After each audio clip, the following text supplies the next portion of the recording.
Hello everyone.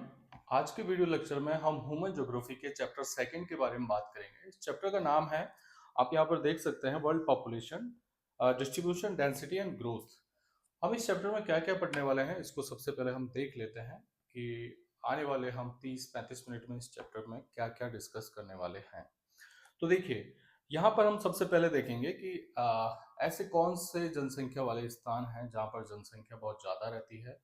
ऐसे कौन से प्लेसेस हैं जहाँ पर जनसंख्या बिल्कुल नगण्य या बहुत ही कम या विरल अनुपात में रहती है। साथ ही साथ हम देखेंगे कि पॉपुलेशन को प्रभावित करने वाले कौन कौन से फैक्टर हैं, ज्योग्राफिकल फैक्टर कौन से हैं, इकोनॉमिकल फैक्टर कौन से हैं। हम इसके साथ में हम देखेंगे कि ऐसे कौन से कारक हैं जो पॉपुलेशन में पुश फैक्टर हैं और पुल फैक्टर हैं। पुश फैक्टर का मतलब ऐसे कारक जहां से जनसंख्या प्रस्थान करने के लिए बाध्य है, और ऐसे कौन से पुल फैक्टर हैं जहां पर जनसंख्या आने के लिए प्रभावित है। उन तमाम तरह के फैक्टर्स को हम यहाँ डिस्कस करेंगे।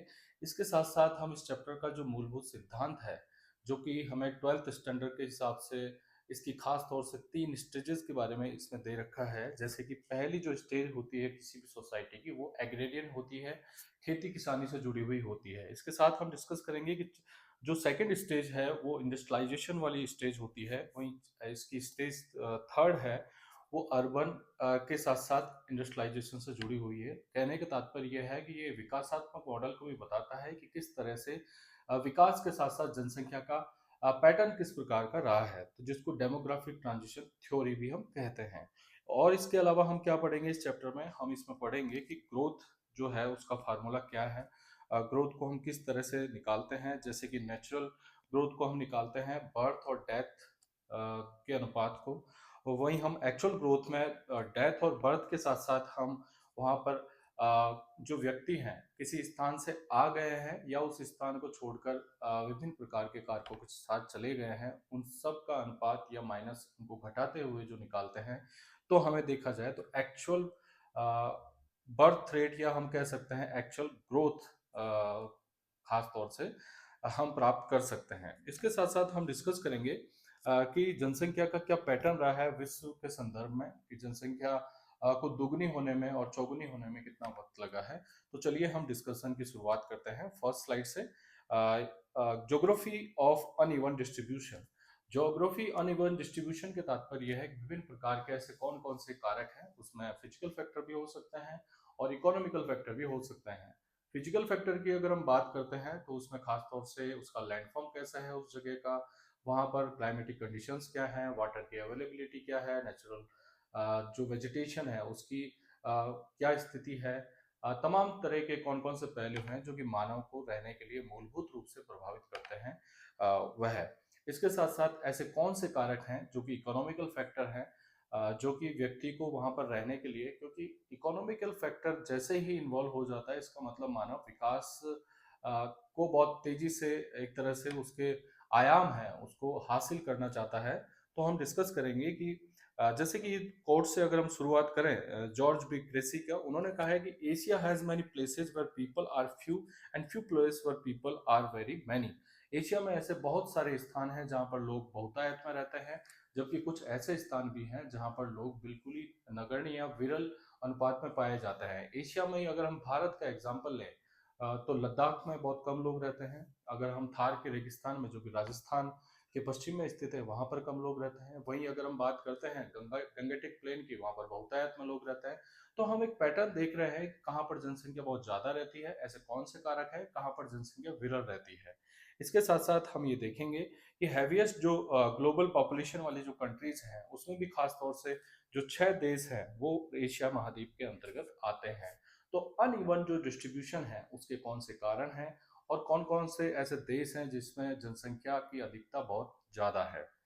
इसके साथ में measuring space the density concept इस चैप्टर में बताया गया है कि अगर हमें किसी एक स्थान की वहाँ पर क्षेत्रफल है उसमें अगर रहने वाले व्यक्तियों का अनुपात निकाला जाए तो उसे हम निकालेंगे डेंसिटी कॉन्सेप्ट के अंतर्गत। इसमें जैसे एग्जांपल के तौर पर यहाँ दे रखा है कि एक रीजन बी है और एक रीजन ए है और एक बी है। रीजन ए में 4 लोग रहते हैं, वहीं पर स्क्वायर किलोमीटर में इसको निकाला जाता है। वहीं रीजन बी में इतने सारे लोग रहते हैं, तो आप देख सकते हैं कि ये अनइवन डिस्ट्रीब्यूशन है, इसको हम कैसे निकालेंगे। इसको मुख्य रूप से वहाँ की जनसंख्या में हम उस क्षेत्र का भाग दे देते हैं, यानी उस क्षेत्रफल का भाग दे देते हैं, तो हमें प्राप्त हो जाता है। इसको सिंपली वे में अगर हम समझें तो पर स्क्वायर किलोमीटर में रहने वाले लोग, यानी इस तरह से 1 किलोमीटर इधर 1 किलोमीटर इधर, और इस तरह से इसमें कितने लोग आखिरकार रह रहे हैं, इनके बारे में हमें कौन से फार्मूला से हमें निकालना होगा। तो हम देख सकते हैं इसको कैसे निकालेंगे, पॉपुलेशन में भाग दे देंगे एरिया का, तब हमें ये प्राप्त हो जाएगा। ठीक है, ये बहुत सिंपल कॉन्सेप्ट है। इसके साथ में हम डिस्कस करेंगे आने वाले स्लाइड्स में।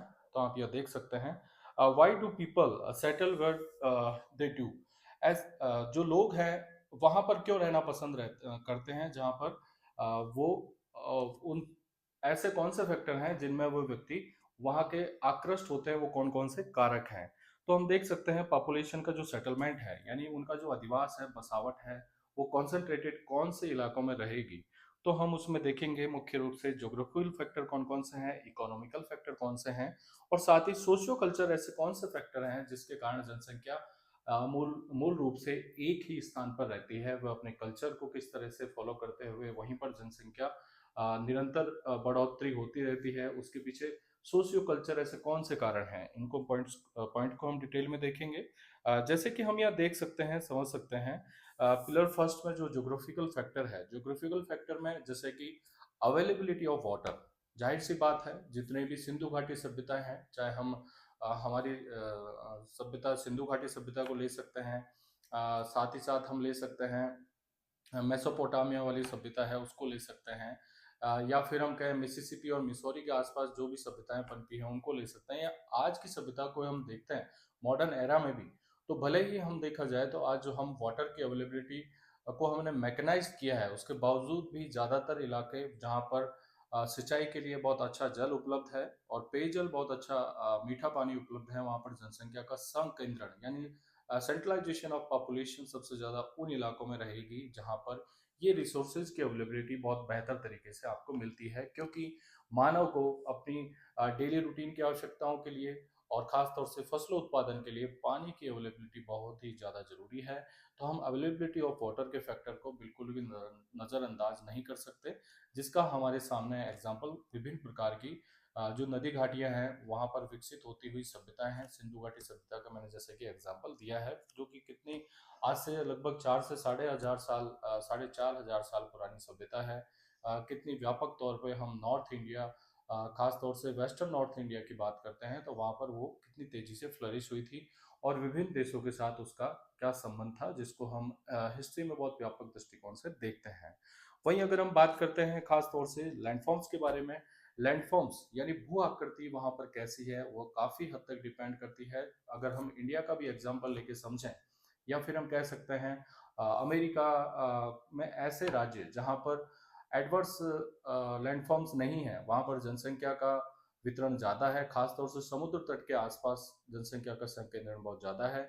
वहीं अगर हम उत्तर भारत की बात करते हैं जहाँ पर गंगा का मैदानी क्षेत्र है, वहाँ पर जनसंख्या जो है व्यापक मात्रा में पाई जाती है, despite of southern state. South के स्टेट्स के बजाय नॉर्थ में ज़्यादा पॉपुलेशन होने का एकमात्र कारण हम लें तो लैंडफॉर्म्स वहाँ पर इस तरह के हैं कि ये सिचुएशंस वहाँ पर आसानी से मिलती है।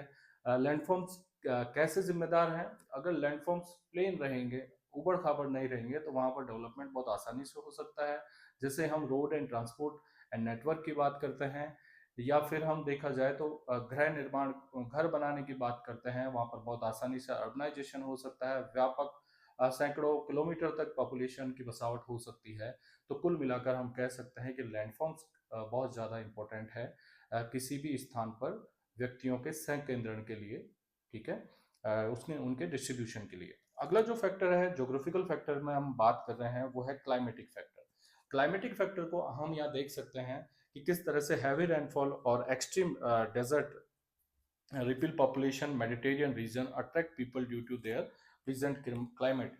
यहाँ पर इस स्लाइड में इस एग्जांपल के माध्यम से हम देख सकते हैं कि जैसे कि भूमध्य सागर जो है उसके आसपास इतनी बहुत अच्छी जलवायु दशाएं होने के चलते वहाँ पर जनसंख्या का संकेंद्रण बहुत ज़्यादा है। वहीं अगर हम इंडिया का एग्जांपल लें तो आप देख सकते हैं हमारे जो तटवर्ती राज्य हैं वहाँ पर भी पॉपुलेशन का डेंसिटी या फिर उनका वितरण डिस्ट्रीब्यूशन काफ़ी अधिक मात्रा में देखने को मिलता है, क्योंकि तटवर्ती क्षेत्रों में ना तो अधिक गर्मी पड़ती है ना अत्यधिक सर्दी पड़ती है। तो मुख्य रूप से क्लाइमेटिक फैक्टर किस तरह से जनसंख्या को उनके जमाव को प्रभावित करने के लिए महत्वपूर्ण कारक है, तो उसमें महत्वपूर्ण है क्लाइमेटिक कंडीशन वहाँ पर बहुत अच्छी होनी चाहिए, प्लीजेंट क्लाइमेट होना चाहिए। जैसे कि दूसरा एग्जाम्पल के तौर पर हम इसे समझें तो थार के रेगिस्तान में बहुत कम पॉपुलेशन रहती है। क्यों? उसके पीछे क्या कारण है, आप बताएंगे? उसके पीछे कारण यह है कि वहां पर जो पॉपुलेशन बहुत ही विरल बसावट देखने को मिलती है, क्योंकि वहां पर गर्मी बहुत ज्यादा पड़ती है। रेगिस्तानी क्षेत्र है तो वहां पर कृषि खेती किसानी की संभावनाएं बहुत कम है, पशुपालन की संभावनाएं बहुत कम है। हालांकि इंदिरा गांधी नहर परियोजना के आ जाने के पश्चात से काफी विकास को बल मिला है, लेकिन हम फिजिकल फैक्टर की बात करते हैं तो कितनी बड़ी भूमिका अदा करती है। वहीं हम सॉइल कंपोजिशन के बारे में हम बात करें, सॉइल किसी स्थान पर फिजिकल फैक्टर हो सकता है, लेकिन फिजिकल या ज्योग्राफिकल फैक्टर हो सकता है, तो यह व्यक्ति की इकोनॉमिक कंडीशंस को भी डिपेंड करती है। जहाँ पर मृदाएं उपजाऊ होंगी, जहाँ पर उनकी फर्टिलिटी मेंटेन रहेगी, वहाँ पर लोग अत्यधिक जमाव देखने को मिलेगा। जैसे कि गंगा का जो मैदान है, उसकी सहायक नदियां हैं, उनके जो क्षेत्र हैं, उनके मध्यवर्ती क्षेत्र, वहाँ पर सबसे ज़्यादा खेती किसानी की गतिविधियाँ होती हैं, और खेती किसानी पर डिपेंडेंसी इंडिया की बहुत ज़्यादा है। इसके चलते वहाँ पर जनसंख्या का संकेंद्रण उन्हीं क्षेत्रों में ज़्यादा देखने को मिलता है जहाँ पर सॉइल की फर्टिलिटी मेंटेन रहती है। अब आप दूसरे एग्जाम्पल से भी आप समझें कि खास तौर से हिमालयन पर्वतीय स्टेट्स हैं, वहाँ पर देखा जाए तो सॉइल का कंपोजिशन इतना अच्छा क्यों नहीं है? उसके पीछे मूल कारण है कि पर्वतीय क्षेत्र है, वहाँ पर सॉइल का कंपोजिशन इतना अच्छा नहीं पाया जाता, और प्लेन एरिया होने की वजह से जितने भी कार्बनिक कंपाउंड हैं वो सारे के सारे प्लेन एरिया में बहुत अच्छे से जमते हैं। इसके चलते वो जो मिट्टी है वो निरंतर फर्टिलिटी को प्राप्त करती रहती है। जैसे कि बाढ़ और समीपवर्ती नदी के जो घाटी के जो क्षेत्र हैं, वहाँ पर जो मिट्टी बहुत ज़्यादा उपजाऊ मिलती है, जबकि पर्वतीय क्षेत्रों में उसकी जो सॉइल की प्रोफाइल है वो बहुत पतली होती है, जिसके चलते वहाँ पर कार्बनिक जो कंपाउंड है वो बहुत कम मात्रा में देखने को मिलते हैं। मैदानी क्षेत्रों में वही मृदाएं इतनी उपजाऊ क्यों होती हैं? क्योंकि पर्वतीय क्षेत्रों से लाए गए जितने भी कार्बनिक कंपोनेंट हैं, उनको वो मैदानी क्षेत्रों में लाकर वो पानी बिछाता जाता है और निरंतर उसकी फर्टिलिटी मेंटेन रहती है। इसलिए भारत में जो धान का कटोरा कहा जाता है वो उत्तर प्रदेश को इसी मामले में कहा जाता है, क्योंकि वहाँ पर सॉइल की फर्टिलिटी अच्छी होने की वजह से वहाँ चाहे गन्ना उत्पादन हो, चाहे सरसों का उत्पादन हो, चाहे धान या चावल का उत्पादन हो, गेहूं उत्पादन हो, सब में ये जो राज्य है ये बहुत अव्वल है। नेक्स्ट स्लाइड के बारे में अगर हम बात करें तो इसका सेकंड है economic and socio culture. Economic and socio culture, जाहिर सी बात है व्यक्ति अपने जोग्राफिकल फैक्टर से प्रभावित होते हुए अपने इकोनॉमिक कंडीशंस को बयां करता है। जिसमें हम इकोनॉमिक फैक्टर्स की बात करें तो खास तौर से जिन इलाकों में मिनरल्स बहुत अच्छी तादाद में पाए जाते हैं, वहां पर देखा जाए तो जनसंख्या का संकेंद्रण सबसे ज्यादा देखने को मिलता है। चाहे हम बात करें भारत की, भारत में ही छत्तीसगढ़ झारखंड में ज़्यादातर लोहा, कोयला, बॉक्साइट, विभिन्न प्रकार के खनिज वहाँ पर पाए जाते हैं। इसके चलते जनसंख्या का संकेंद्रण भी ज़्यादा है, वहाँ पर इंडस्ट्रियलाइजेशन भी बहुत ज़्यादा है, और वहाँ पर ट्रांसपोर्टेशन की फैसिलिटी भी इसके चलते बहुत अच्छी है कि अन्य भारत में उस माल, कच्चे माल से तैयार होने वाले उत्पादों को अगर हमें दूसरे स्थान पर पहुंचाना है तो उसके लिए ट्रांसपोर्टेशन की अवेलेबिलिटी भी बहुत हमें आवश्यकता होती है। इसके चलते हमें ऐसे मिनरल डिपॉजिट वाले इलाकों में सबसे ज़्यादा जनसंख्या का संकेंद्रण देखने को मिलता है। वहीं हम विश्व का एग्जाम्पल लें तो ऑस्ट्रेलिया में कुलगाड़ी और कालगोडी ऐसे क्षेत्र हैं, रेगिस्तानी क्षेत्र होते हुए भी, क्योंकि वहाँ पर सोने का खनन यानी जो गोल्ड है उसकी माइनिंग होती है। इसके चलते वहाँ पर पॉपुलेशन बहुत ज़्यादा तादाद में पाई जाती है, क्योंकि उससे जुड़े हुए जितने भी व्यवसाय हैं, चाहे वो नॉन स्किल हैं या स्किल वाले व्यवसाय हैं, उन पर जितनी भी डिपेंडेंसी है तो उसकी सारी की सारी जो पॉपुलेशन है वो वहीं पर रहेगी जहाँ पर ये रॉ मटेरियल प्राप्त होता है, क्योंकि उससे होने वाले जितने भी इंडस्ट्रियलाइज वर्क हैं वो उन्हीं क्षेत्रों में रहते हैं। वहीं हम बात करते हैं इकोनॉमिक फैक्टर में, दूसरा है urbanisation. A city offer education, medicine and transport and driving role to urban migration. जैसे कि किसी एक स्थान पर आप भी आपके करीब के जो सिटी है उसके बारे में आप सोच के देखिए, वहाँ पर इतने ज़्यादा लोग उसके प्रति आकृष्ट क्यों होते हैं? उसके प्रति आकृष्ट होने का एकमात्र कारण है कि वहाँ पर तमाम तरह की मूलभूत सुविधाओं के साथ साथ तमाम तरह की इकोनॉमिक कंडीशंस वहाँ पर बहुत अच्छे से मौजूद रहती है, चाहे वो हेल्थ सेक्टर हो, चाहे एजुकेशन सेक्टर हो, चाहे हमारा हायर एजुकेशन हो या ट्रांसपोर्टेशन हब के रूप में हम लें, साथ साथ हमारा टूरिज्म, साथ साथ हमारा एंटरटेनमेंट की एक्टिविटीज़ हो। ये तमाम तरह की सुविधाएं हमें देखने को मिलती हैं। साथ ही साथ हमें बेहतर कनेक्टिविटी देखने को मिलती है। Connectivity, road transport, rail network, हवाई जहाज, विभिन्न दुनिया के हिस्से से जुड़ जाते हैं हम। ये तमाम तरह की फैसिलिटी जहाँ पर उपलब्ध होती हैं, वहाँ पर जनसंख्या का संकेंद्रण ज़्यादा से ज़्यादा होता है।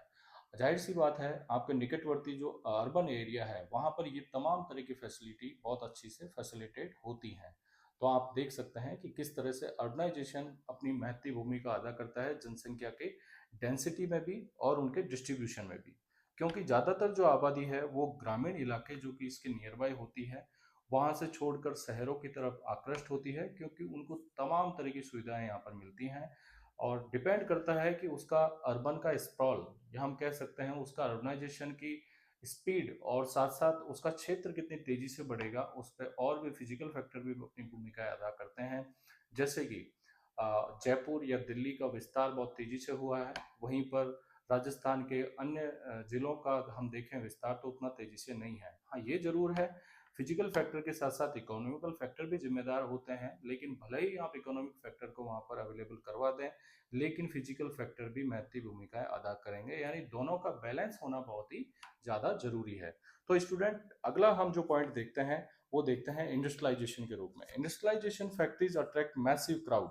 वहाँ पर जो जहाँ पर जो एक तरह से औद्योगिकरण वाले जो क्षेत्र हैं, जैसे कि मैंने एग्जांपल दिया आपको इंडिया में छत्तीसगढ़ झारखंड का, या फिर हम मुंबई दिल्ली का, जहाँ पर इंडस्ट्रियलाइजेशन काफ़ी बड़ी तादाद में हुआ है, वहाँ पर जनसंख्या का मैसिव अट्रैक्शन होता है, क्योंकि वहाँ पर रोजगार की तमाम तरह की जो विशेषताएं हैं वहाँ पर लागू होती हैं, चाहे वो स्किल्ड हो चाहे नॉन स्किल्ड हो।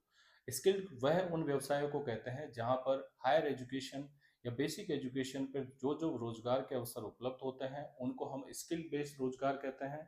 वहीं अनस्किल्ड जो रोजगार होते हैं वो नॉन स्किल्ड रोजगार में आते हैं, जो खास तौर से जहाँ पर व्यक्ति को किसी प्रकार के एजुकेशन की जरूरत नहीं है, उसमें शारीरिक श्रम का इस्तेमाल ज़्यादा होता है। वहीं स्किल वाले जो रोजगार है उसमें मानसिक श्रम का इस्तेमाल ज़्यादा होता है। शारीरिक श्रम में आपको धन बहुत कम मिलता है, वहीं अगर हम देखें तो मानसिक श्रम में हमें धन बहुत अत्यधिक मिलता है। इसके चलते अर्बनाइजेशन वो इलाके हैं जहाँ पर ज़्यादा से ज़्यादा इस तमाम तरह के जो स्किल वर्कर हैं उनको हम वहाँ पर इन्वॉल्व कर सकते हैं।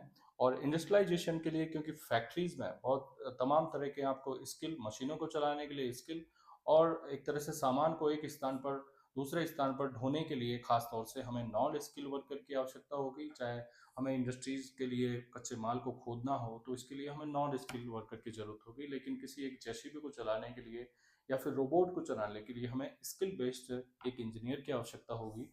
तो हमें वो अट्रैक्ट करते हैं वो इलाके जहाँ पर इंडस्ट्रियलाइजेशन सबसे ज़्यादा होता है, खास तौर से including service provider like Kobe Osaka region. Japan का हम एग्जांपल यहाँ पर लेते हैं। जैसे कि कोबा ओसाका जो रीजन है जापान में, वहाँ पर जनसंख्या का संकेंद्रण सबसे ज़्यादा इसलिए हुआ है क्योंकि वहाँ पर देखा जाए तो एडवांस टेक्नोलॉजी बेस्ड इंडस्ट्रीज का बहुतायत में फैलाव हुआ है, जिसके चलते वहाँ पर लाखों लोगों को इस क्षेत्र में रोजगार मिला हुआ है। और ख़ास तौर से दुनिया के कोबे ओसाका रीजन है, दुनिया के खास तौर से प्रमुख जो इंडस्ट्रियलाइजेशन वाले जोन हैं उसमें आते हैं। यहाँ चाहे टेक्नोलॉजिकल एडवांसमेंट को लेकर हो, चाहे बड़े जहाज निर्माण को लेकर बड़े बड़े केंद्र और मैकेनाइज प्रोसेसिंग सेंटर यहाँ पर लगे हुए हैं, उनके लिए ये बहुत मशहूर है। मिनरल्स में हम जाम्बिया कॉपर का जो एग्जांपल कटंगा में लिया हमने। कटंगा जो जाम्बिया में स्थित अफ्रीका महाद्वीप में स्थित एक देश है, जहाँ पर जाम्बिया, वहाँ पर एक कटंगा क्षेत्र है जहाँ पर बहुतायत में कॉपर निकाला जाता है, वहाँ पर जनसंख्या संकेंद्रण सबसे ज्यादा है। देखिए, एग्जाम्पल में आपको इंटरनेशनल और लोकल दोनों ही तरह के एग्जाम्पल ध्यान रखने हैं समझने के लिए, लेकिन आपको जब इंटरनेशनल लेवल पर सवाल पूछा जाए इन तमाम तरह का, उस पर आपको केवल और केवल इंटरनेशनल एग्जाम्पल देने चाहिए। देखिए, अगला जो पॉइंट है वो है socio culture factor. Socio culture factor किस तरह से अपनी भूमिका अदा करता है पॉपुलेशन को वहाँ पर अट्रैक्ट करने के लिए, जैसे कि piece of high religious and culture significance draw residence. खास तौर से वे इलाके जहाँ पर हमेशा शांति रहती है, वहाँ पर किसी प्रकार का डिस्टरबेंस नहीं होता है, वहाँ पर जनसंख्या का संकेंद्रण एक तरह से सदियों से निरंतर होता रहा है। लेकिन हम देख सकते हैं ऐसे इलाके जहाँ पर अक्सर युद्ध, महामारी, ये तमाम तरह के घटनाक्रम हमारे सामने आते हैं, तो वहाँ से लोग पलायन कर जाते हैं। अभी आपने रिसेंटली एग्जाम्पल के तौर पे हम लें तो मिडिल ईस्ट में बहुत सारे कंट्रीज में डिस्टरबेंस क्रिएट हुआ है, वहाँ की सरकारें काफ़ी डिस्टर्ब रही हैं। इसके चलते वहाँ के जो लोग हैं वो आसपास के जो उन इलाके जहाँ खास तौर से जो पॉलिटिकल इनस्टेबिलिटी ना होकर स्टेबल स्टेबल इलाके हैं, वहाँ पर वो लोग पलायन कर जाते हैं। हम इंटरनेशनली एक बड़ा एग्जांपल लें तो मैक्सिको जो है वहाँ पर ड्रग कार्टेल और बहुत सारी इंसर्जेंसी जैसी घटनाएं अक्सर होती रहती हैं, जिसके चलते लोग अमेरिका को पलायन कर जाते हैं। वो भले ही इलीगल तरीके से करें, लेकिन उनको कोई चीज़ वहाँ पर प्रभावित करती है, इसके आधार पे व्यक्ति अपने मूल देश को छोड़कर अन्य देश में जाने के लिए काफ़ी लालायित रहता है। ठीक है? तो आपको ये समझना चाहिए कि वो जो इलाके जहाँ पर काफ़ी लंबे समय से और आगे भी ऐसी कोई संभावना नहीं है, जहाँ पर हिंसा जैसी या फिर सरकारें गिर सकती हैं, ऐसी स्थिति क्रिएट ना हो, वहाँ पर जनसंख्या का संकेंद्रण सबसे ज़्यादा देखने को मिलता है। सोशियो कल्चर फैक्टर में नेक्स्ट हम देखें repulsion, social unrest and political turmoil. Political turmoil का मतलब है कि वहाँ पर राजनीतिक उथल पुथल तो कहीं ज़्यादा नहीं है। जैसे ही हम देख सकते हैं खास तौर से जो फिलिस्तीन है या फिर नियर बाय लेबनान, बैरूत, ये जो कंट्रीज है मिडिल ईस्ट के, यहाँ पर जनसंख्या निरंतर कम होती जा रही है। या तो उनको किसी युद्धों का सामना करते हुए कम होना पड़ा है, या बहुत सारे लोग अकाल मौत मारे गए हैं वहाँ पर युद्ध की विभीषिकाओं के चलते, या फिर देखा जाए तो वहाँ के जो लोग हैं उनको पता है कि आने वाले लंबे समय तक यहाँ पर अनस्टेबिलिटी रहेगी, इसलिए वो आसपास के कंट्रीज को पलायन कर गए हैं। रिसेंटली एग्जांपल लें तो बहुत सारे जो मिडिल ईस्ट के कंट्रीज के जो बाशिंदे हैं वो यूरोप की तरफ पलायन कर गए हैं। यूरोप में चाहे वो किसी भी दर्जे के काम करने के लिए वो तैयार हैं, चाहे वो फैक्ट्री में वर्कर के तौर पर हो, चाहे स्वीपिंग को लेकर हो, चाहे हाउस कीपिंग वर्कर को लेकर हो, लेकिन वो यहाँ अपने मूल देश को छोड़कर जाना चाहते हैं, क्योंकि उनको ऐसा खतरा सदैव मंडराता रहता है। आने वाली जनरेशन को लेकर वो सदैव चिंतित रहते हैं, जिसके चलते स्टूडेंट्स वो यहाँ से पलायन कर जाते हैं। तो आप देख सकते हैं कि जनसंख्या के संकेंद्रण के लिए आपको फिजिकल फैक्टर के साथ साथ इकोनॉमिकल फैक्टर और उसके साथ साथ आपको सोशियो कल्चर फैक्टर याद करने हैं एग्जाम के पॉइंट ऑफ व्यू से। तो हमको इसको फिर से रिवाइज करना चाहिए, जैसे कि ज्योग्राफिकल फैक्टर में अवेलेबिलिटी ऑफ वाटर है, लैंडफॉर्म्स है, क्लाइमेट्स है, सॉइल है, और उसके साथ साथ हम जो इसका इकोनॉमिकल फैक्टर देखते हैं तो उसमें मिनरल्स है, अर्बनाइजेशन है, इंडस्ट्रियलाइजेशन है। सोशियो कल्चर फैक्टर में अट्रैक्शन देख सकते हैं, रिपल्शन देख सकते हैं। साथ साथ देखा जाए तो सोशियो कल्चर फैक्टर में वहाँ की जो सरकारें लोगों से किस तरह से वेलफेयरिज्म अप्रोच के तहत जुड़ी हुई हैं, इस बात पर भी निर्भर करता है। वहाँ पर डेमोक्रेसी की क्या स्थिति है, लोगों के अधिकारों का क्या वहाँ पर हनन तो नहीं हो रहा है। ऐसी जगह जहाँ पर लोगों के अधिकार प्रिजर्व रहते हैं, वहाँ पर लोग सबसे ज़्यादा संकेंद्रण रहते हैं और लंबे समय तक वहाँ पर जनसंख्या वृद्धि को भी अंजाम देते हैं। तो नेक्स्ट हम डिस्कस करेंगे the dynamics of population change. यहाँ पर हमने डिस्कस किया कि जनसंख्या वितरण को प्रभावित कौन कौन से कारक करते हैं।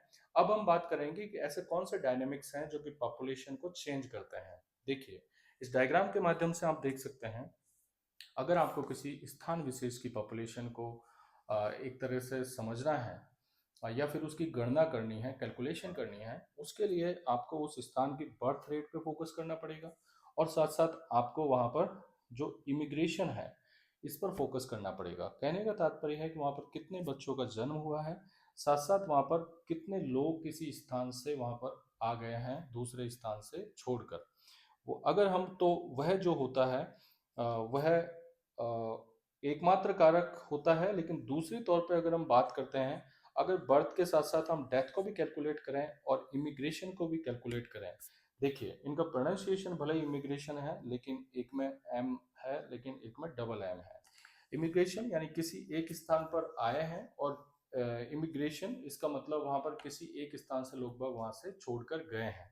तो इनको अगर हम बर्थ रेट और इमिग्रेशन यानी अप्रवासी हैं, और डेथ रेट यानी डेथ यानी मृत्यु, और वहां से इमिग्रेंट्स और लोग वहां से पलायन कर गए हैं, इन दोनों को अगर हम माइनस करके देखें तब हमें एक्चुअल ग्रोथ वहां पर पता लगेगी, पॉपुलेशन किस तरह से चेंजेस हुई है।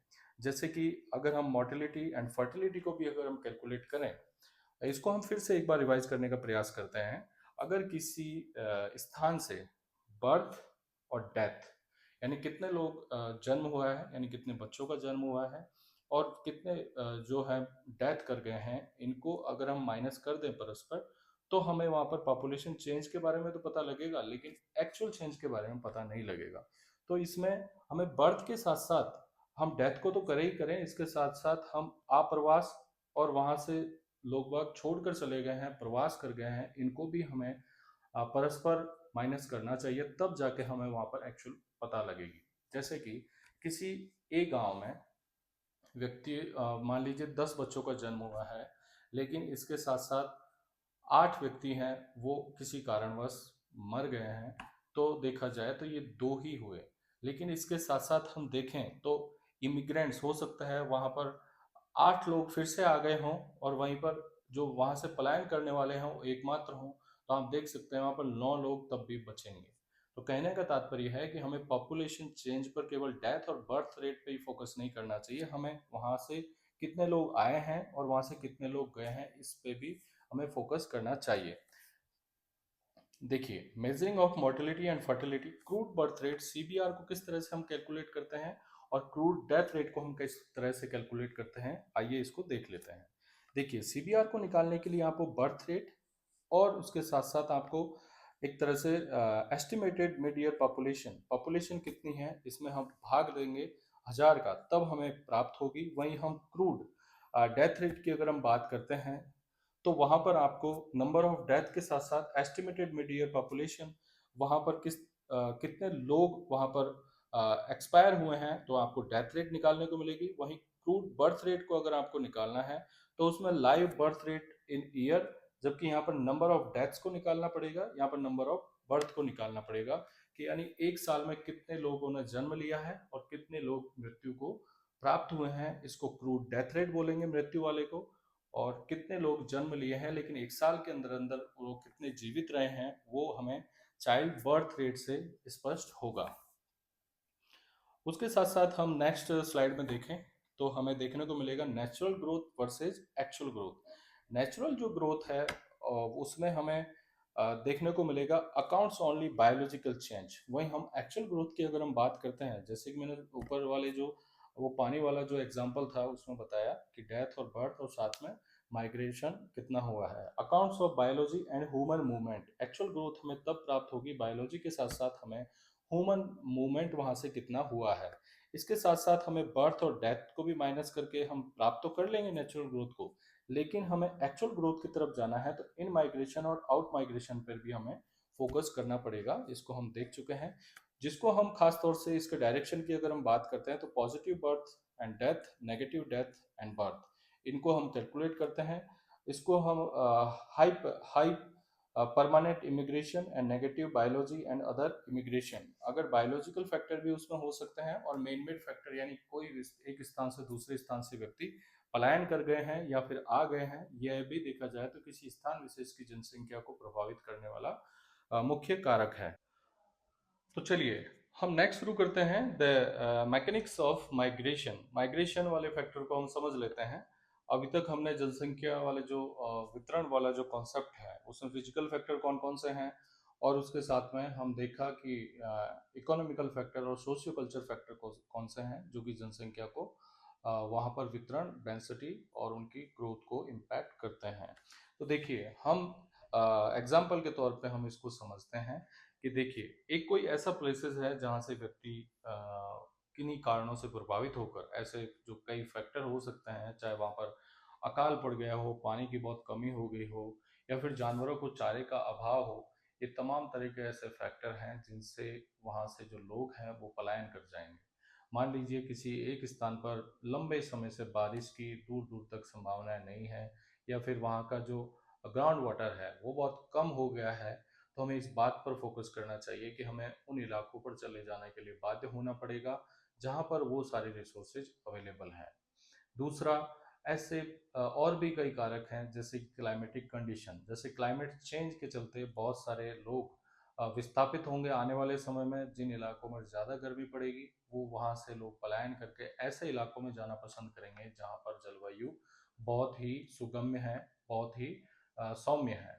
देखिए यहाँ पर the places people move from, जहाँ से लोग आते हैं तो मतलब वो उनका ओरिजिन हो जाता है। Result in decrease in population, इसका वहाँ पर उस जगह पर क्या इम्पैक्ट पड़ेगा जिसको हम समझ सकते हैं कि वहाँ पर जो पॉपुलेशन है वो डिक्रीज करेगी, यानी वहाँ पर पॉपुलेशन कम होगी। साथ ही migrant is an immigrants here, वहाँ के जो माइग्रेंट्स हैं, वहाँ के लोग जो प्रस्थान करेंगे वहाँ से वो वहाँ के इमिग्रेंट कहलाएंगे। तो साथ ही साथ हम डिस्कस करते हैं कि वहाँ पर ऐसी प्लेसेस ऑफ डेस्टिनेशन है जहाँ पर लोग उन स्थानों को छोड़कर जाना चाहते हैं जहाँ से उनका ओरिजिन है। वो ऐसे कौन कौन से कारक हैं? तो the places people move to, जिन इलाकों में वो पहुँचते हैं उन इलाकों को वो जाते हैं, तो वो इलाके उनकी डेस्टिनेशन होती है। यानी ओरिजिन से लेकर हमें डेस्टिनेशन में ऐसे कौन कौन से कारक हैं जो कि विभिन्न प्रकार की गतिविधियों के चलते प्रभावित होते हैं। साथ ही यहाँ पर उस इलाके पर क्या इम्पैक्ट पड़ेगा, तो वहाँ की जो पॉपुलेशन है वो इंक्रीज करेगी, वहाँ की पॉपुलेशन बढ़ जाएगी। साथ ही साथ the migration, the migrant is N immigrant here, यानी वहाँ के जो माइग्रेंट्स हैं जहाँ पर वो लोग आए हैं वो यहाँ के लिए इमिग्रेंट्स हैं, यहाँ नहीं, यहाँ के लिए वो आप्रवासी हैं। जबकि यहाँ से जो लोग गए हैं, जो माइग्रेंट जिन लोगों ने किया है वो वहाँ से इमिग्रेंट है, यानी वो यहाँ के प्रवासी हैं। समझ में आई बात? जैसे कि बहुत सारे जो खाड़ी देश हैं वहाँ पर लोग भारतीय लोग हैं वो रहते हैं। उसके पीछे क्या कारण है? उसके पीछे कारण है कि रोजगार की अच्छी संभावनाओं के चलते या फिर वो वहाँ की स्पेशली उनके पास ऐसा स्किल है कि उन इलाकों में जाकर वो रोजगार कर सकते हैं। तो वहाँ पर वो लोग रोजगार में काम करते हुए अपने जो फैमिली वाले हैं उनको वो एक तरह से रेमिटेंस या पैसा भेज देते हैं। तो कहने का तात्पर्य है उस देश की पॉपुलेशन में काफ़ी हद तक इम्पैक्ट पड़ेगा। जैसे कि लगभग 1.5 से 2 लाख से भी ज़्यादा लोग हैं हमारे खाड़ी देशों में एक तरह से प्रवासियों के तौर पर रहते हैं, और भारत में जो उनकी फैमिलियाँ रह रही हैं उनको वो रेमिटेंस के तौर पर एक तरह से पैसा उनको भिजवाते हैं, जो कि हमारी भारत की इकोनॉमी को भी एक तरह से समृद्ध बनाती है। तो किसी भी देश के लिए माइग्रेशन केवल और केवल नेगेटिव नहीं रहेगा, उसके लिए पॉजिटिव के मायने भी हो सकते हैं, लेकिन डिपेंड करता है कि उसको उसका जो व्यक्ति है वो गए हैं वो उस देश को, मूल देश को क्या लाभ पहुंचा रहे हैं। ठीक है, तो हमने देखा माइग्रेशन को किस तरह से हम समझते हैं। फिर से हम देख लेते हैं। प्लेस ऑफ ओरिजिन होगा और प्लेस ऑफ डेस्टिनेशन होगा। प्लेस ऑफ ओरिजिन जहाँ से ऐसा एक तरह से गंतव्य स्थान है और यहाँ पर उनकी एक तरह से वो डेस्टिनेशन है, वहाँ पर वो पहुँचना चाहते हैं। ठीक है, तो ऐसे इलाके जहाँ से वो लोग, ऐसे कौन से कारक हैं जिनसे प्रभावित हुए और ऐसे कौन से कारक हैं जहाँ से वो प्रभावित होकर अपने मूल स्थान को छोड़ देना चाहते हैं। इसमें भी अगर हम डिस्कशन करें तो हम देख सकते हैं बहुत सारे फिजिकल फैक्टर भी होंगे इसमें, मैन मेड यानी ह्यूमन फैक्टर भी होंगे, और कल्चरल सोशियो तो है ही। मान लीजिए किसी देश में युद्ध जैसे हालात क्रिएट हो जाएं, अगर वहाँ पर पॉलिटिकल टर्मोइल आ जाए, बहुत राजनीतिक उथल-पुथल चल रही है, तो वहाँ पर जाहिर सी बात है कि उस देश में इकोनॉमिक कंडीशन भी अच्छी नहीं होगी, वहाँ की जो आर्थिक जो उन्नति है वो भी अच्छी नहीं होगी। तो यानी कुल मिलाकर वहाँ इकोनॉमिकल ग्रोथ वाला जो चक्र है वो प्रभावित होगा। इसके चलते लोग बाग उस देश को ही छोड़कर चले जाना पसंद करेंगे। नेक्स्ट हम देख सकते हैं why we move, push versus pull factor. वो लोग वहाँ पर आखिरकार क्यों जाते हैं, ऐसे कौन कौन से पुश फैक्टर हैं और पुल फैक्टर हैं जिसको हम डिस्कस करते हैं। Push factor make the place of origin less attractive, वहाँ से जो लोग ओरिजिन उनका जो स्थान है वहाँ से जो जाने के लिए बाध्य करते हैं वो लेस अट्रैक्टिव होता है, और जहाँ पर प्लेसेस डेस्टिनेशन मोर अट्रैक्टिव, वो जो जगह है उनके लिए ज़्यादा अट्रैक्टिव मानी जाती है। उसके पीछे क्या कारण है वो हम देख लेते हैं। यहाँ पर देखिए अनएम्प्लॉयमेंट है और पॉवर्टी है, जहाँ पर रोजगार की संभावना बिल्कुल ना के बराबर है, वहाँ पर गरीबी है। तो वो लोग बेटर जॉब अपॉर्चुनिटीज के चलते उस स्थान को छोड़ देंगे। जैसे कि बहुत सारे लोग हैं, भले ही वो कच्ची बस्तियों में रहते हैं, लेकिन वो उन देहात गांव इलाकों को छोड़ देना पसंद करते हैं जहाँ पर उनको 2 वक्त की रोटी भी नसीब नहीं हो पाती, क्योंकि उनके पास वहाँ पर विकल्प मौजूद नहीं है, उनके पास बिल्कुल भी अपॉर्चुनिटी नहीं है, या फिर उनके पास ज़मीन का एक टुकड़ा तक नहीं है। इसके चलते वहाँ पर लोग शहरी क्षेत्रों में आके वहाँ पर या तो मजदूरी करते हैं या ऐसे व्यवसायों में एक तरह से लीन हो जाते हैं जहाँ पर उनको कम से कम दो व्यक्ति दो वक्त की रोटी के लिए उनको भटकना नहीं पड़े।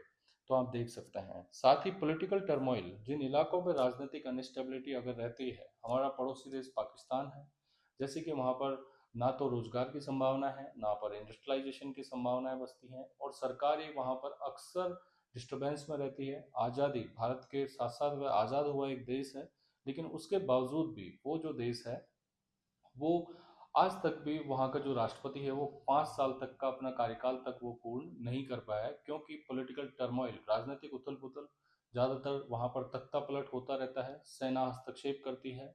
वहीं हम दूसरी तौर पर एग्जाम्पल लें, हमारा भारत है, वहाँ पर आज़ादी के पश्चात से लेकर पॉलिटिकल टर्मोइल या पॉलिटिकल अनस्टेबिलिटी जैसा माहौल नहीं रहा है। पूरी दुनिया में हम डेमोक्रेसी के एक अच्छे एग्जाम्पल के तौर पर उभरे हैं।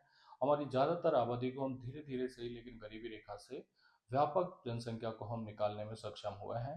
तो इस पर किस पे डिपेंड करता है कि हमारी पॉलिटिकल सिचुएशंस क्या है, हमारा संविधान किस बात पर टिका हुआ है, हमारे इंस्टीट्यूशंस क्या काम कर रहे हैं, और हमारी पॉलिटिकल आइडियोलॉजी क्या है। ये तमाम तरह के जो फैक्टर हैं वो पॉलिटिकल स्टेबिलिटी को क्रिएट करते हैं, और पॉलिटिकल स्टेबिलिटी किसी भी देश में जनसंख्या को अट्रैक्ट करती है, साथ ही साथ पलायन को भी रोकती है। यही देखा जाए तो सिचुएशन इसके जस्ट विपरीत हो जाए तो पॉलिटिकल अनस्टेबिलिटी के चलते तमाम तरह के फैक्टर पर नेगेटिव इम्पैक्ट आएगा। इसके चलते बेटर संभावनाएं, अच्छी अपॉर्चुनिटी के संभावनाओं के चलते दूसरे देश में पलायन कर जाएंगे। डिपेंड करता है कि क्या फैक्टर हैं। इसी तरह से natural disaster and epidemics. Natural disaster बड़े क्षेत्र में अक्सर हम देखते हैं कि किसी इलाके में बार बार भूकंप आते हैं, ज्वालामुखी विस्फोट होते हैं, या फिर देखा जाए तो अन्य लैंडस्लाइडिंग जैसी घटनाएं होती है। जैसे कि हमारे नॉर्थ ईस्ट और नॉर्थ के जो स्टेट हैं भारत के, वहाँ पर जनसंख्या केंद्रण हमें कम देखने को मिलता है। वहाँ पर लोग बाग, ऐसा तो है नहीं कि हम उत्तर भारत के लोग वहाँ पर जाने के लिए केवल हम टूरिज्म के तौर पर जाएंगे, लेकिन परमानेंट बसने के लिए नहीं जाएंगे, क्योंकि हमें पता है कि वहाँ पर अक्सर नेचुरल डिजास्टर वहाँ पर आती रहती हैं। एपिडेमिक्स यानी वहाँ पर महामारियों की स्थिति क्या है, जिन इलाकों में अक्सर महामारियाँ फैलती हैं, जैसे कि अफ्रीका का कांगो क्षेत्र, जहाँ पर अक्सर महामारियाँ डिजीज, क्योंकि भूमध्य रेखीय वन होने के चलते वहाँ पर बीमारियाँ अक्सर फैलती हैं। साथ ही साथ अमेजन फॉरेस्ट में भी कम लोग रहते हैं, क्योंकि वहाँ पर अक्सर महामारियाँ और बीमारियों की चपेट में लोग आ जाते हैं, जिसके चलते लोग बाग वहाँ रहना पसंद नहीं करते हैं। साथ ही साथ प्लेग और चेचक जैसी महामारियाँ फैली थी, तब यूरोप में भी जनसंख्या काफ़ी हद तक कम हो गई थी और नियर बाई कंट्रीज में पहुंच गई थी, जहाँ पर इसका प्रभाव कम था। हाल ही में हमने देखा है कि कोरोना जैसी महामारी के दौर में भी बहुत सारे जो लोग हैं वो शहरों से फिर से गांव में पलायन कर गए हैं। तो आप देख सकते हैं, एक तरह से कोरोना ने एपेडेमिक वाले जो महामारी वाला जो एक फैक्टर था, वो लोगों को पुश करने पर बाध्य हुआ कि हम शहरों से फिर से गाँव में चले जाते हैं। इसके चलते काफ़ी लोग जो है, आपने देखा होगा कि बहुत सारे लोग शहरी क्षेत्रों को छोड़कर ग्रामीण क्षेत्रों में चले गए थे, कि इस महामारी का प्रकोप इस तरह का था कि एक तरह से अगर हम इसके संक्रमण में आ जाएंगे तो मृत्यु सुनिश्चित है। तो लोगों ने शहरों को छोड़कर, क्योंकि शहरों में ज़्यादा आबादी होने के चलते, ह्यूमन इंटरेक्शन ज़्यादा होने के चलते उस महामारी को फैलने की संभावनाएं ज़्यादा थी। हो सकता है भारत, क्योंकि हमारे कल्चर की वजह से हम ज़्यादातर जो आबादी है वो ग्रामीण क्षेत्रों में रहते हैं, शहरी आबादी आज भी हमारी 30-32% है। इसके चलते हमारे यहाँ पर इस देश में इस महामारी का असर कम रहा है। वहीं दुनिया के अन्य देशों में इसका व्यापक असर हमें देखने को मिला है। पुल फैक्टर की अगर हम बात करते हैं तो बेटर जॉब अपॉर्चुनिटीज वाले कंट्रीज या क्षेत्र हों, वहाँ पर लोग जाना पसंद करेंगे, चाहे वो बेटर जॉब अपॉर्चुनिटी अर्बनाइजेशन वाले इलाके में हो या फिर कंट्री विशेष में हो। फिर उसके साथ में हम पीस एंड स्टेबिलिटी को महत्व देंगे। हमारे व्यक्तिगत जीवन में शांति और स्थायित्व महत्वपूर्ण भूमिका अदा करते हैं, इसलिए हम उन इलाकों को चुनते हैं जहाँ पर अक्सर ये मौजूद हो। साथ ही साथ प्रेजेंट क्लाइमेट एंड सिक्योरिटी को हम खासी तवज्जो देते हैं कि अच्छा, हमें वहाँ पर अच्छी जलवायु होनी चाहिए, क्योंकि मानव शरीर का जो टेम्परेचर है वो 37 डिग्री खुद का टेम्परेचर होता है। तो वह भी इतनी ही तापमान सहनीयता रखता है। इससे अधिक तापमान, इससे कम ज़्यादा तापमान अक्सर फ्लक्चुएशन वाले इलाकों में कम लोग रहते हैं। वहाँ पर अक्सर लोग रहेंगे जहाँ पर लगभग 25 to 30 के आसपास टेम्परेचर हमेशा मेंटेन रहता है, वहाँ पर लोग बाग ज़्यादा जनसंख्या में रहेंगे। जैसे कि मैंने एग्जांपल दिया, भारत के तटवर्ती देश हों या फिर यूरोप में भूमध्य सागर के आसपास रहने वाले जो उनके साथ में पड़ने वाले कंट्रीज हैं, वहाँ पर जनसंख्या का संकेंद्रण सबसे ज़्यादा है। केवल और केवल एकमात्र कारक इसके लिए स्टूडेंट जिम्मेदार नहीं रहता, तमाम तरह के फैक्टर इनके साथ में जिम्मेदार होते हैं। तो हमने इनको एक एक करके डिस्कशन किया है। देखिए, ज्योग्राफिकल फैक्टर, इकोनॉमिक फैक्टर हम इस इमेज की सहायता से इसमें हम देख सकते हैं। हमने हालांकि पहले देख लिया है, लेकिन फिर से हम रिवाइज कर लेते हैं कि availability of water, landforms, climate, और इसके साथ साथ अर्बनाइजेशन, मिनरल, इंडस्ट्रियलाइजेशन, ये जो फैक्टर्स हैं, ये ऊपर के जो फैक्टर जहाँ पर बहुत अच्छे से रन करते हैं, वहाँ पर सोशल एंड कल्चर फैक्टर भी बहुत अच्छे से रन करेंगे। जैसे कि जो गवर्नमेंट इंसेंटिव्स वहाँ पर बहुत अच्छे से होंगे, लोगों की बहुत अच्छे से वहाँ पर ध्यान रखा जाएगा। सोशल एंड पॉलिटिकल स्टेबिलिटी, जिन देशों में राजनीतिक जो सत्ताएं हैं वो अक्सर स्टेबिलिटी रखती हैं, तो उस देश में मानव का जो संकेंद्रण है वह ज़्यादा रहता है, वहाँ से लोग आकर कर पलायन कम करते हैं, क्योंकि पॉलिटिकल स्टेबिलिटी के चलते वहाँ पर पॉलिसीज भी काफ़ी स्टेबल बनती हैं, लोगों के वेलफेयरिज्म अप्रोच के तहत ध्यान में रखते हुए बनती हैं। इसके चलते वहाँ पर डेवलपमेंट जैसे मॉडल भी बहुत तेज़ी से फ्लरिश होते हैं, और हमारा जनसंख्या की बढ़ोतरी निरंतर होती रहती है सही मायने में। अब हम जो इस चैप्टर का जो मूलभूत जो कोर जो सिद्धांत है, इसको हम डिस्कस करते हैं। वो है demographic transition theory. Demographic transition theory को स्टूडेंट अगर हम डिस्कस करें, तो सबसे पहले फ्रैंक डब्ल्यू नोटेस्टी ने एक सिद्धांत दिया था 1945 में। उन्होंने देखा जाए तो प्राइमरी आर्किटेक्ट थे वो इस सिद्धांत के। उन्होंने इस सिद्धांत में देखा कि सोशियो और इकोनॉमिक डेवलपमेंट के आधार पर जनसंख्याएं किस तरह से प्रभावित होती हैं। उसके बाद में जो 1947 में सीपी बाल्कर ने फ्यूचर रिफाइन मॉडल को प्रस्तुत किया, और इसमें 5 स्टेज उन्होंने दी। तो हम खास तौर से इसमें नोटेस्टिन वाले 1945 में दिए गए जो मॉडल था, उसमें 3 स्टेज दी गई हैं, उनके बारे में हम चर्चा करते हैं। साथ ही साथ हम इसमें देख लेते हैं कि वॉरेन थॉमसन जो है 1929 में इस सिद्धांत की रूपरेखा तय कर चुके थे। उन्होंने first observe the collect data changing the birth and death rate, categorize countries and 3 groups of rather than formal theory. Formal theory देने से पहले उन्होंने बहुत सारे कंट्रीज का डेटा को एनालाइज करते हुए ये सिद्धांत की रूपरेखा तैयार की, और नोटेस्टिन ने उसको आगे बढ़ाते हुए 3 स्टेज में एक फार्मूला दिया, और उसके बाद में सीपी बाल्कर ने उसको 5 स्टेज फार्मूले में तब्दील करके ये बताया कि किस तरह से जनसंख्या ग्रो होती है। तो देखिए, हम देख सकते हैं कोई भी जो सोसाइटी है वो रूरल जो एग्रेरियन होती है, वो अर्बन और इंडस्ट्रियलाइजेशन की तरफ वह अग्रसर होती है। रूरल से वह अर्बन भी बनती है, साथ ही साथ वह सोसाइटी जो है एग्रीकल्चर इकोनॉमी से इंडस्ट्रियल जो इकोनॉमी की तरफ अग्रसर रहती है। The predictably transition from high birth death to low birth, अगर हम इसका एक असेसमेंट करें, तो प्रारंभिक जो एग्रेरियन सोसाइटी या रूरल सोसाइटी होती है, वहां पर बर्थ रेट और डेथ रेट दोनों ही ज़्यादा होती है। अब इसके पीछे क्या क्या कारण है उसको हम डिस्कस करेंगे इस सिद्धांत में। देखिए स्टूडेंट, इस सिद्धांत में हम देखेंगे कि कोई भी जो देश है, कोई भी एक तरह से सोसाइटी है, वो 3 स्टेज से होकर उसको गुजरना होता है, तब जाके उसकी वस्तु स्थिति हमें पता लगती है। या फिर हम देख सकते हैं कि आज वो कौन से स्टेज में है, और आने वाले समय में उसको कितना समय लगेगा स्टेज तक पहुंचने में। ऐसे कौन से कारक हैं जिसमें वो उस जनसंख्या को प्रभावित कर सकती हैं। देखिए, पहली जो स्टेज है, इसमें हम नेक्स्ट स्लाइड में इसको देख लेते हैं। Decoding the 3 stage of transition, हम इसको डिस्कस करें। सबसे पहले हम देख लेते हैं कि जो हाई फ्लक्चुएशन वाली जो स्टेज होती है वो स्टेज फर्स्ट होती है। वहीं अगर हम देखते हैं एक्सपेंडिंग, यानी जिसमें विस्तार होता है पॉपुलेशन का, वो स्टेज सेकंड होती है, जिसमें आप देख सकते हैं स्टेज सेकंड को।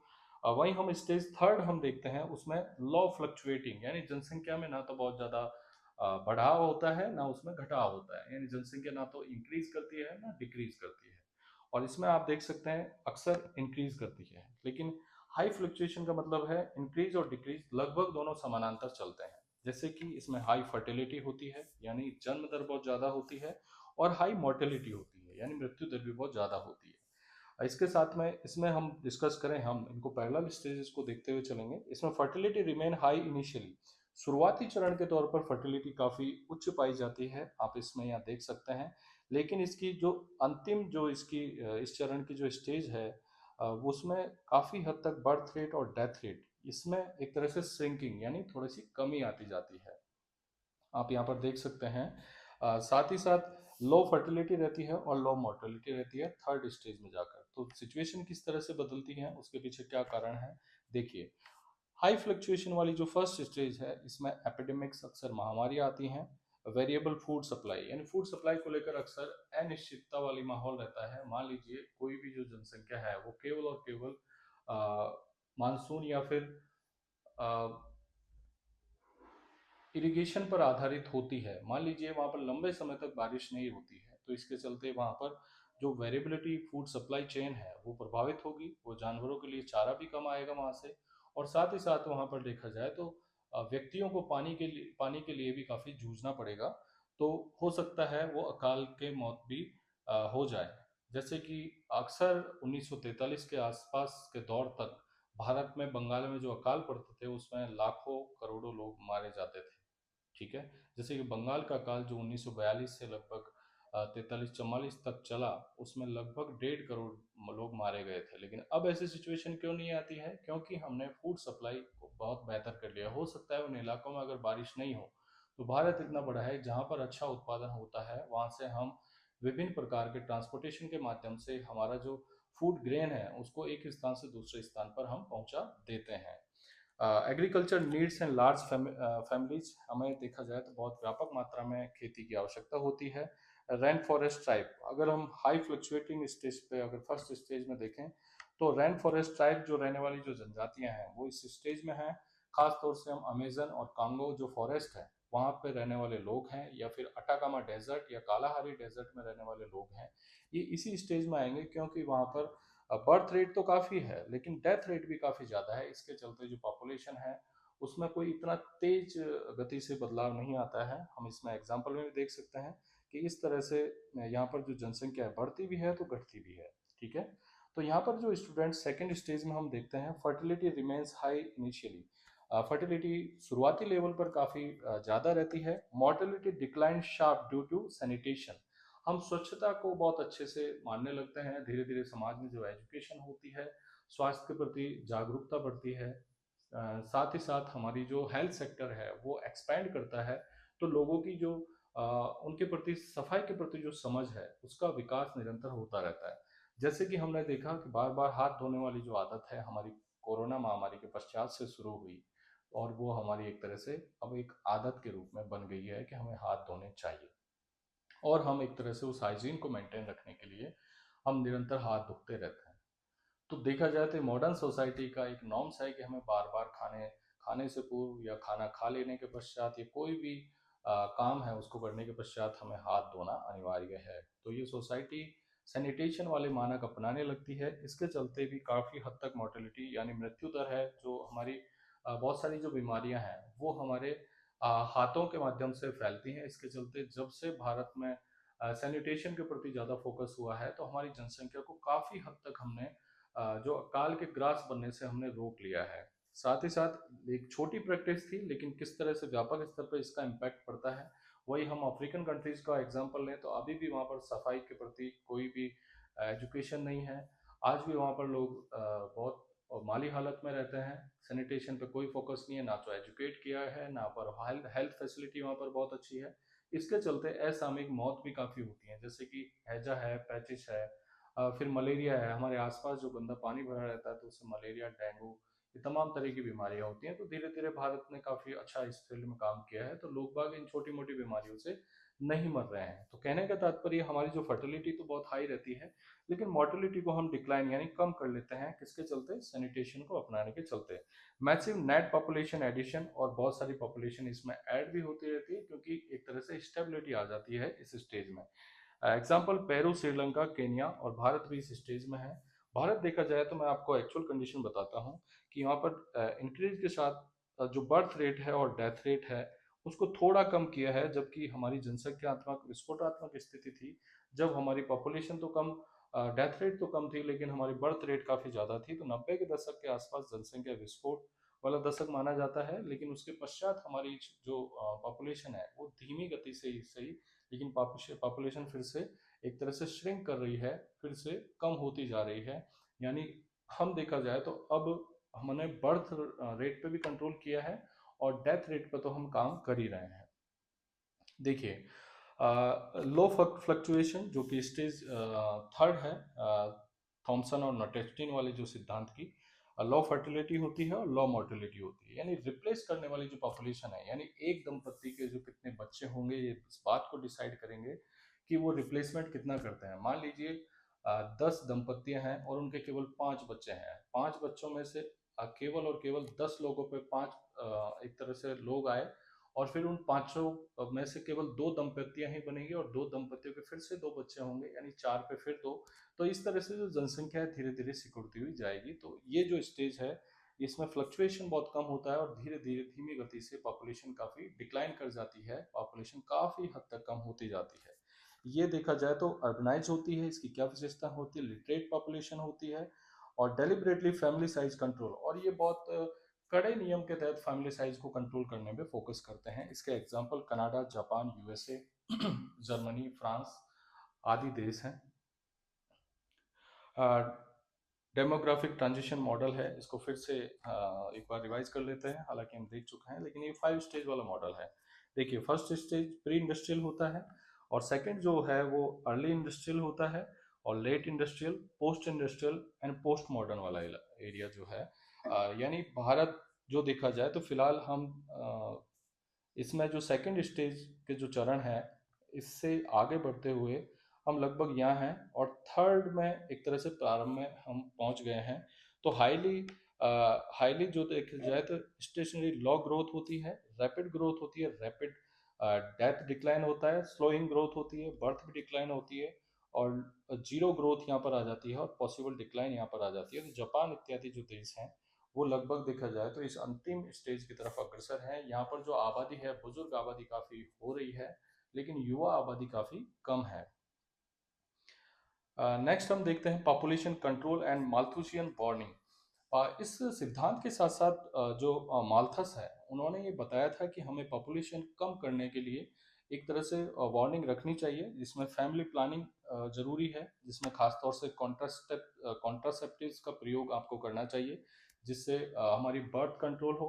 बर्थ कंट्रोल होगी तो जाहिर सी बात है कि हमारी जो पॉपुलेशन है वो एक तरह से डिक्लाइन करेगी, यानी उसका रिप्लेसमेंट बहुत धीमी गति से होगा। और साथ साथ हमें डिस डिसइंटेंसिवाइज करना चाहिए किसको, टैक्स को। मान लीजिए कि अगर भारत सरकार ये कल ही फैसला ले ले कि हम देखा जाए तो जो पॉपुलेशन कंट्रोल को बहुत बेहतर तरीके से मान रहे हैं या उसको कर रहे हैं, यानी रिप्लेसमेंट जो दर है उनकी काफ़ी न्यून है। यानी हम इसको एग्जांपल से भी समझें, कोई ऐसी दंपति है जो दोनों ही जॉब में है और अपना इनकम टैक्स देते हैं और उनसे इस बात को रखा जाए कि अगर आप पॉपुलेशन कंट्रोल के तौर पर 1 चाइल्ड या 2 चाइल्ड पॉलिसी का अनुपालन करते हैं तो आपसे टैक्स हम नहीं लेंगे। तो जाहिर सी बात है गवर्नमेंट सेक्टर के सहायता से कितना बड़ा बदलाव आएगा।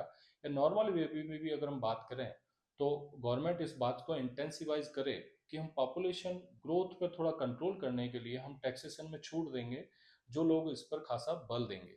तो इससे काफ़ी हद तक एक पॉजिटिव इंप्रेशन आएगा सोसाइटी में और वो पॉपुलेशन कम करने पर फोकस करेंगे।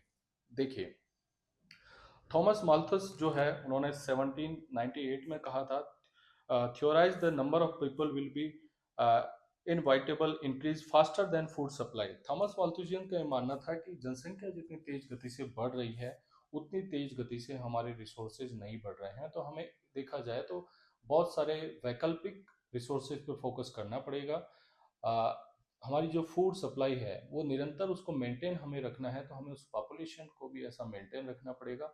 उन्होंने अपने सिद्धांत में कहा था कि अगर हमारे जो रिसोर्सेज हैं वो गणितीय अनुपात में बढ़ रहे हैं तो हमारी जो पॉपुलेशन है वो ज्यामितीय अनुपात से बढ़ रही है, यानी 2, 4, 6 गणितीय अनुपात है। अगर हम देखा जाए तो इनको जस्ट डबल, ट्रिपल और क्वार्टर की तरफ बढ़ते हैं तो ज्यामितीय अनुपात होता है कितनी तेज गति से पॉपुलेशन बढ़ेगी। तो लेकिन उसके कंपैरिजन में पॉपुलेशन नहीं बढ़ेगी, जैसे 1, 2, 3, 4, लेकिन 2, 4, 6, 8, लेकिन इसका कोई कंपैरिजन नहीं होगा। तो आने वाले समय में रिसोर्सेज पे काफ़ी भार पड़ेगा तो इसके चलते पॉलिटिकल अनस्टेबिलिटी आएगी, सोसाइटी में प्रॉब्लम क्रिएट होंगी और कुल मिलाकर उस सोसाइटी में अनस्टेबिलिटी क्रिएट होंगी और बहुत सारी आने वाले समय में प्रॉब्लम्स होंगी। तो इसलिए पॉपुलेशन को कंट्रोल करना बेहद ही जरूरी हो जाता है। कॉन्सिक्वेंसेज की अगर हम बात करते हैं तो उन्होंने इस बात को भी कहा था कि हमें देखा जाए तो प्रिवेंटिव चेक्स अपनाने चाहिए, और अक्सर जो नेचर है वो ये काम करती है प्रिवेंटिव चेक्स के लिए। पॉपुलेशन क्रैश होगा, बड़े स्तर पर महामारी आएंगी, फेमिनाइन होगा, सूखा पड़ेगा, डिजीज बीमारियां फैलेंगी, या फिर वॉर होगा। इस तरह से हमें ये समझना होगा कि हमें पॉपुलेशन कंट्रोल पर फोकस करना पड़ेगा। तो हमें ये तमाम तरह के जो पॉपुलेशन कंट्रोल के मेजर हैं और माल्थुसियन की वार्निंग को ध्यान में रखते हुए हमें इस दृष्टिकोण पे काम करना चाहिए। तो आज के वीडियो लेक्चर में इतना ही स्टूडेंट। हम इसमें वीडियो लेक्चर के माध्यम से हमने देखा है कि किस तरह से हमने ये तमाम तरह के जो स्टेजेस हैं इसका डिस्कशन किया है। Geographical factor, pull factor, push factor, और ख़ास तौर से हमें माइग्रेशन के कौन कौन से कारण हैं इनको हमने देखा। नेचुरल ग्रोथ और एक्चुअल ग्रोथ को हमने देखा कि किस तरह से नेचुरल ग्रोथ को हम बर्थ और डेथ से माइनस करके हम प्राप्त करते हैं, लेकिन एक्चुअल ग्रोथ में हम माइग्रेशन और इमिग्रेशन दोनों को ही हम शामिल करते हैं। सीबीआर सीडीआर को भी हमने देखा। तो इस वीडियो लेक्चर की सहायता से हमने ये जाना है कि पॉपुलेशन वाले जो चैप्टर है डेंसिटी, ग्रोथ एंड डिस्ट्रीब्यूशन को कौन कौन से फैक्टर एक तरह से अपनी भूमिका अदा करते हैं, कौन कौन सी स्टेजेस हैं, पुश फैक्टर क्या है, पुल फैक्टर क्या है। तो अगेन अगेन आज के वीडियो लेक्चर में इतना ही। हम आपसे नेक्स्ट वीडियो लेक्चर में मिलते हैं। Thank you so much.